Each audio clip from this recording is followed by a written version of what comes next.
Price Lord. இந்த கால வேளைக்காக ஆண்டவரை சோத்தரிக்கிறேன். இந்த புதிய நாளை ஆண்டவர் நமக்கு இன்றைக்கி தந்திருக்கிறார். இந்த புதிய நாளுக்காக ஆண்டவரை சோத்தரிக்கல. புதிய தயவு, புதிய இரக்கங்கள், புதிய நன்மைகள், புதிய ஆசீர்வாதங்கள் கர்த்தர் நமக்கு இன்றைக்கே தருவாராகன்னு சொல்லுகிறேன். அது மாத்திரமல்ல, அதிகாலை உன்னை தேடுறவங்களும் உன்னை கண்டடைவான்னு சொன்னீரே. நீங்கள் எல்லாம் காலை எந்திரிச்சு அதிகாலை நேரத்தில் எந்திரிச்சு ஜெபிக்கிறவங்களாக இருக்கிறீங்களா? அதிகாலை நேரம் கர்த்தருடைய நேரம். அந்த நேரத்தில் கர்த்தரை நோக்கி நாம் ஜெபம் பண்ண வேண்டியது அவசியமாக இருக்குது. காலைதோறும் அவருடைய கிருபை, புதிய புதிய கிருபையை தருவாங்க. நேற்று இருந்த கிருபை இல்லை, இன்றைக்கி வேற புதிய ஒரு ஆசீர்வாதங்களை ஓரோ நாளும் புதுசு புதுசாக கர்த்தர் தருவாங்க. புலம்பல் 3:22-23 எல்லாம் நம்ம வாசிக்கலாம். அவர் காலைதோறும் அவருடைய கிருபை புதியது. அவர் இரக்கங்களுக்கு முடிவே இல்லை. அவர் இரக்கங்களுக்கு முடிவே இல்லைன்னு சொல்லி நம்ம வாசிக்கிறோம்.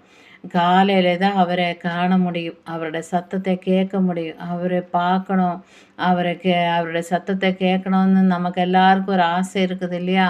நிச்சயமாக அதிகாலை நீங்கள் எந்திரிச்சு ஜெபம் பண்ணும்போது நிச்சயமாக அந்த காலை வேளையில் அவருடைய கிருபையும் அவரை பார்க்கக்கூடிய கண்ணுகளும் நம்மளுக்கு உண்டாகும், அவரை பார்க்கக்கூடிய காதுகளும் திறந்து தருவாங்க. அதனால் அதிகாலை நேரத்தில் கர்த்தரை தேடுங்க. இயேசு கிறிஸ்து தாமே அதிகாலை இருட்டோட தேவ சமூகத்தில் ஜெபிக்க போனேன்னு சொல்லி மார்க் 1:35 நம்ம வாசிக்கிறோம். அதிகாலை இருட்டோட நேரத்தில் எழுந்திரிச்சு நம்ம ஜெபிக்கணும்.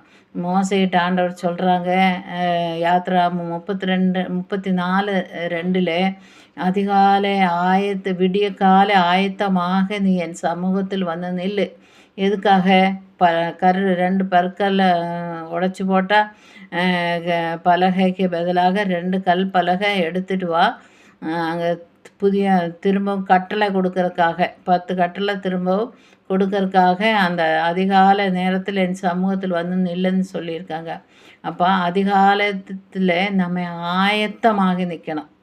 ஆயத்தத்தோடு நின்று அவர் சமூகத்தில் வந்து நிற்கும்போது நிச்சயமாக மோசைக்கு கற்பனை கொடுத்த மாதிரி, கற்பனை ஜனங்களுக்காக மோசை கையில் கொடுத்த மாதிரி நம்ம கையில் ஆண்டவர் நமக்கு ஏதாவது ஒரு பொறுப்புகளை நம்ம விரும்பினதெல்லாம் ஆண்டவர் தருவாங்க.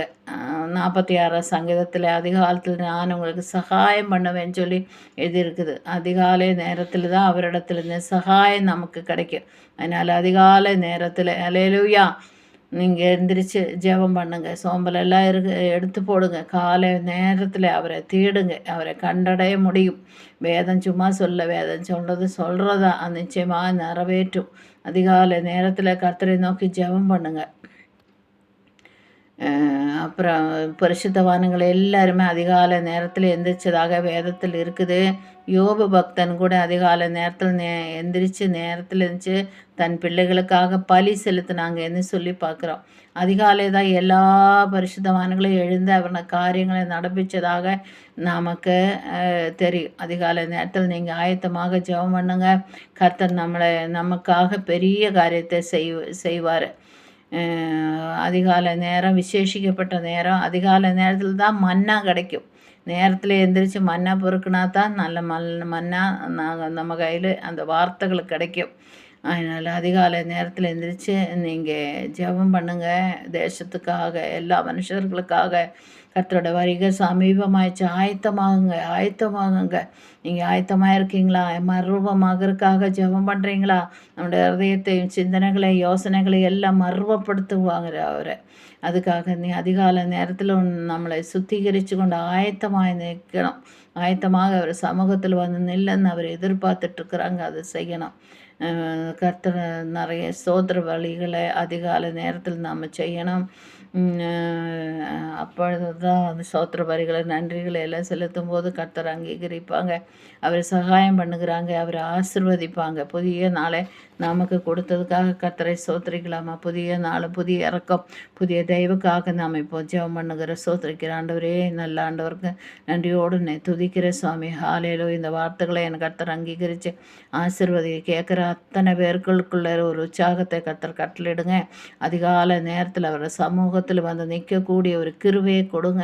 யாத்திராமம் 34:2 படியாக ஆண்டவரே, நாங்கள் அதிகாலை நேரத்தில் எந்திரிச்சு ஆயத்தமாய் உன் சமூகத்தில் வந்து நிற்கணுமாப்பா.